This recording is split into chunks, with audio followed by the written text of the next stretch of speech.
5 ዓመት ሆነ የኢትዮጵያ መንግስት የኤርትራን መንግስት አስከትሎ ትግራይ ላይ ውጊያ ከከፈተ። 3 ዓመት ሆነ የፌዴራል መንግስትና ህወሓት የተኩስ ማቆም ውል ካሰሩ። ጦርነትንና ጄኖሳይድን ከማስቀጠል የተሻለ ስምምነት። ዛሬ ያንን የሰላም ስምምነት የትግራይ መሪዎች ወደ ሽንፈት ቀይረውታል። በዚህም ሊያፍሩ ይገባቸዋል። በዚያ ከሃዲነታቸው፣ በዚያ ራስ ወዳድነታቸው፣ በዚያ አርቆ በማያስበው ማንነታቸው ሊሸማቀቁ ይገባቸዋል። በ2013 ትግራይ ላይ የተከፈተውን ጦርነት አልጀመሩትም። እንዴት አላስቀሩትም? እንዴትስ እንደማይቀር እያወቁ አይዘጋጁም? በዚያ የ8 ወራት ውጊያ ህወሓት በህዝቡ ሲመራና ህዝቡን ሲከተል ነበር እንጂ አንዳች ነገር ህዝቡን መራው አይባልም። ህዝቡ የተከፈተበትን መቅሰፍት አየ፣ ተደራጀና በ2013 ሰኔ ከአብዛኛው ትግራይ ጠላቶቹን አባረረ። የህወሓት መሪዎች ግን በዚያን ወቅት እንኳን ራሳቸውን ለማሻሻል እድሉን ሳይጠቀሙበት ቀሩ። እነዚህን አረፍተ ነገሮች ትግራይ ታይም ፎር ኤ ኒው ሊደርሺፕ በሚል ርዕስ ከሳምንታት በፊት በወርልድ ፒስ ፋውንዴሽን ድረገጽ ላይ ከታተመው መጣጥፍ የቀነጨብናቸው ናቸው። በእርግጥም አብይ አህመድ ኢትዮጵያን ለማፍረስ ከትግራይ ልጀምር ብለው እስከ ዛሬ ድረስ እንደ ሹራብ ክር እየተጎለጎለ የሚቀጥል ጦርነት ካወጁበት ዕለት ዋዜማና ማግስት ጀምሮ አሁንም በኃላፊነት ላይ የሚገኝ ኃይል ያለው ህወሓት ውስጥ ነው። በሰላምም ወቅትም ሆነ በጦርነት ጊዜ ወድቆ ያሳየ፣ ሰላምንም ጦርነትንም መምራት የማይችል፣ አይኑ እያየ ህዝብ ለመከራ ሲዳረግ ጆሮው እየሰማ ድርጅቱ ወደ መቃብር ሲወርድ ቆሞ የሚመለከት ኃይል በዚህ አለ። ጦርነቱ ሲጀመር ከትግራይ ደብረጽዮን ነበሩ፣ ከአዲስ አበባ ደግሞ አብይ። ዛሬ እነዚህ ሁለት ሰዎች ምክትሎቻቸውን እያባረሩ ከ5 ዓመታት በኋላም አሉ። አብይ ጦርነቱን ሲጀምሩ ምክትላቸው የነበሩት ደመቀ መኮንን የተባሉ 50 ነበሩ። በተመስገን ጥሩነህ ተተክተዋል። ደብረጽዮን ጦርነቱ ሲጀመር ምክትላቸው ፈትለወርቅ ገብረ እግዚአብሔር ነበሩ። እሳቸውን ወደ ጽሕፈት ቤት ኃላፊነት ዝቅ አድርገው በፈትለወርቅ ፈንታ ጌታቸው ረዳንና አማኑኤል አሰፋን አቀያይረዋል። የፖለቲካ ቢሮ አባላት የነበሩትን ሰዎች ሁለቱን ወደ ማዕከላዊ ኮሚቴ ዝቅ አድርገው ቀይረዋል። የማይቀየሩት እሳቸውና ጥቂቶች ብቻ ናቸው። እሳቸውና በጣት የሚቆጠሩት ሰዎች ብቻ ስትራቴጂካዊ አመራር መስጠት አቃተን እያሉ ህዝብን በአውራጃ እያከፋፈሉ ወይም ሲከፋፈል እያዩ የትግራይን ህዝብ የአብይ አህመድና የሻቢያ ሳንዱች አድርገው አሁንም አሉ።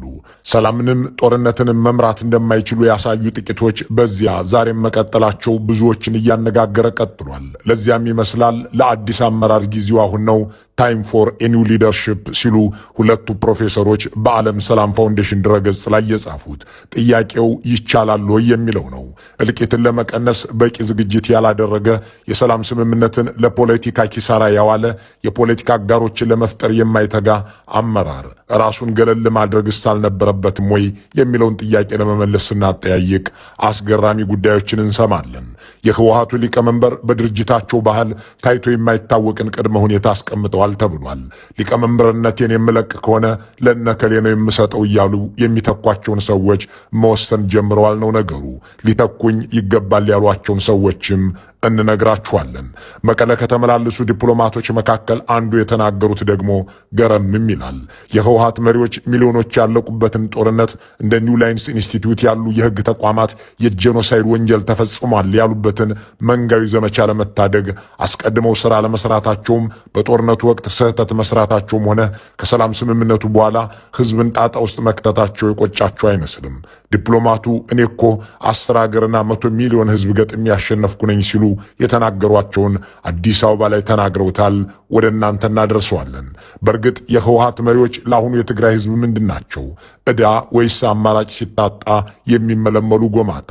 ለዓለም የተረፉ ለአፍሪካ ድንቅ ሐሳብ ያመነጩ የመጠቃ አእምሮ ባለቤት የነበሩ ታሪካዊ መሪዎችን መፍጠር የቻለው ህወሓት አንተ ከኔ ትበልጣለህና ና ድርጅቱን ምራው ብለው ለሌላው ስልጣንን ልቅቅ ማድረግ የሚችሉ ሊቀመንበር የነበሩት አብዮታዊ ድርጅት ከትግራይ አልፎ የኢትዮጵያ ኃይሎችን በማስተባበር የአፍሪካን ግዙፍ ሰራዊት መበታተን የሚያስችል አቅም መፍጠር የሚሆንለት ኃይል ዛሬ ከሞቱት በላይ ከቆሙት በታች ያደረገው የመሪነት ድህነት ውስጥ ለምን ወደቀ? ከሚመጣው ብቻ ሳይሆን አብይ አህመድና የጥላቻ ግንባራቸው ከሚስለው የጥፋት ሰይፍ ከሻቢያ የተንኮል እቅድ እንዴት መትረፍ ተሳነው?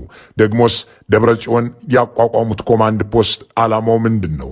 የትግራይ ሰራዊትስ በተደጋጋሚ በህወሓት ምክንያት የሚከፍለው መስዋዕት እስከ መቼ ሊቀጥል ይገባዋል? እነዚህን ጥያቄዎችና መረጃዎች እያፍታታን ላፍታ እንቆያለን።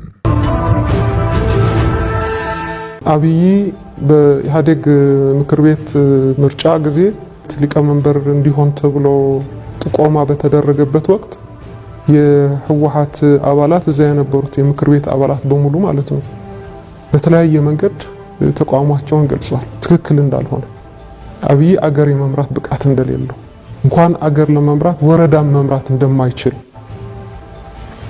ስነ ምግባሩም አቅሙም ወደ ስልጣን ለመውጣት ያደረገው እንቅስቃሴን በአጠቃላይ ለመሪነት አያበቃውም የሚል ሐሳብ ክርክር በግልጽ ነበረ በኢህአዴግ ምክር ቤት የተካሄደው።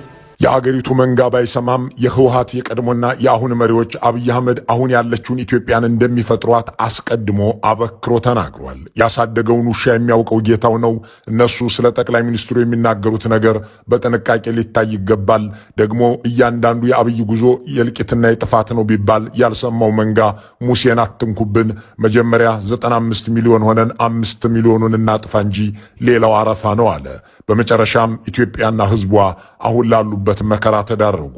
የአብይ አህመድ የውድመት ድሮኖች በየቀየው፣ እስራትና ግድያው በየቤቱ ብቻ ሳይሆን በየፓርላማው ሆነ። አዳማቂው ሁሉ ከባህር ዳር ምክር ቤትም ከጨፌም ከፌዴራል ፓርላማም ሳይቀር እየተለቀመ ታሰረ።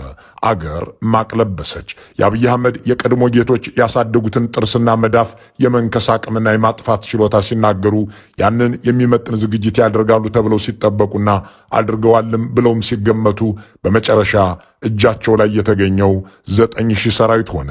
ኑ ከምድረ ገጽ እናጥፋቸው የተባባለውና በብልጽግና የተመራው የኢትዮጵያና የኤርትራ ኃይልም 1 ሚሊዮን ገድሎ 1 ሚሊዮን አፈናቅሎ በ100,000 ሴቶችን ደፍሮ የ30 ቢሊዮን ዶላር ሀብት አውድሞ የሰላም ስምምነት ተፈረመ። ከዚህ በኋላ ነው እንግዲህ ይህንን ሁሉ ያስተናገደ አንድ የህወሓት መሪ ስልጣን ላይ ምን ይሰራል የሚል ጥያቄ ሊነሳበት የሚገባው። በሰለጠነ ፖለቲካ ውስጥ እንኳን የሚሊዮኖች መሞት የአንድ ሰውም ያላግባብ ችግር ውስጥ መውደቅ ከስልጣን ለመነሳትና ራስን ከኃላፊነት ለማግለል በቂ ነበር የሚል አንድ አስተያየት ሰጪ፣ የህወሓት ሰዎች ግን ዶሮም የሞተባቸው አይመስሉም ይላል። እናም ስልጣን ለመልቀቅ ከመማከር ይልቅ ስልጣንን በሽምግልና ጭምር ለመከፋፈል ተስማምተው የሰሩበትን ወቅት ያስታውስና አብይስ ምን አደረጉ ሲል ይጠይቃል። በዚህ ሐሳብ የምትስማማ አንድ የቀድሞ የህወሓት አባል ይህ አመራር ከጦርነት በፊት መውደቁ የታወቀ ቢሆንም ወንዝ እየወሰደ ፈረስ አይቀየርም በሚል ብሂል ታለፈ። በጦርነቱ መሃል በተለይም መቀለ ከተመለሰ በኋላ የመደራደር ጦርነት የመምራትና የህዝብ ትግል ከሌሎች ትግሎች ጋር የማቀናጀት አቅም ያለው አመራር ለመፍጠር የሚደረጉን ሙከራዎች ሁሉ አከሸፈ። ከሰላም ስምምነቱ በኋላም ይኸው አመራር ተከፋፍሎ ህዝብን ስለማዳን ሳይሆን ስልጣንን እንደ ቡና ቁርስ ስለመከፋፈል መዶለት ቀጠለ። በድርጅታችን ባህል ታይቶ በማይታወቅ መልክም ሰውን በአቅሙና በፖለቲካ ብቃቱ ሳይሆን በሽምግልና ወደ አመራርነት የሚያመጣ ሆኖ ጌታቸው ረዳን ምክትል ሊቀመንበር፣ ፈትለ ወርቅን የጽህፈት ቤት ኃላፊ፣ አለም ገብረ ዋህድና ጌታቸው አሰፋን የማዕከላዊ ኮሚቴ አባል አደረገ። በሽምግልና አመራር ያስተካከለ ዕለት ይሄ ኃይል ገዢ መደብ እንጂ ያ ድሮ የማውቀው ድርጅት ነው ለማለት አልደፍርም እያለች ትቀጥላለች።